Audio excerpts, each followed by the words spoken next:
Geoff Dennis joins us now. Let's connect with him. Let's take the markets forward. Let's take our conversation forward where he feels that markets are headed. Geoff, 10 days ago it appeared that the world was going through serious unwinding. Yen carry trade was unwinding. US was on a brink of recession. Jobs data was not that great. Now that is almost past. It's like a forgotten trend.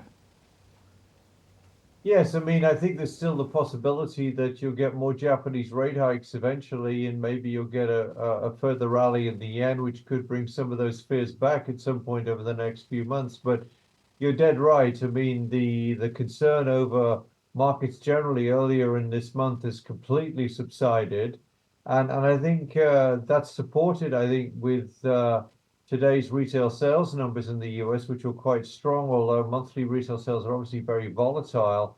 So we have to see if that follows through. But that's a good start to GDP in Q3 for sure. And I think the subsidence, the decline of this volatility means that the risk of which everyone was talking about 2-3 weeks ago, of an intermeeting Fed rate cut has gone.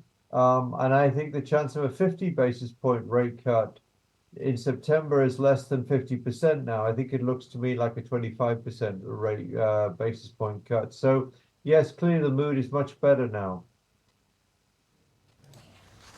Geoff, what are you making of the very contradictory kind of US data coming in? And does the narrative on rates has it changed from the pretty negative data which came in, and people are talking about emergency rate cuts as well?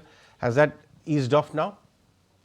Yes, I think so, but I don't think it's changed the long-term narrative, which is that rates are coming down. And for a long time I said I thought they'd cut rates in July for the first time. Well, that's turned out to be wrong, but they're going to cut in September, I think, without any question. There's still a very, very strong possibility that will happen.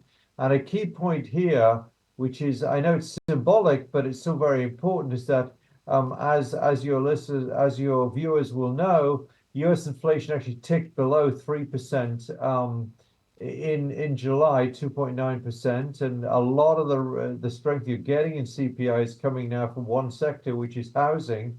Some of the 3-6 month annualized numbers are even lower. So the inflation story is clearly getting itself back on target. So with a certain amount of uncertainty as to what's happening in the labor market and the overall economy, notwithstanding the retail sales numbers, there's got to be, I think, an expectation here that you're going to get a series of rate cuts. In that sense, I don't think the narrative has changed. I think you'll get one in September.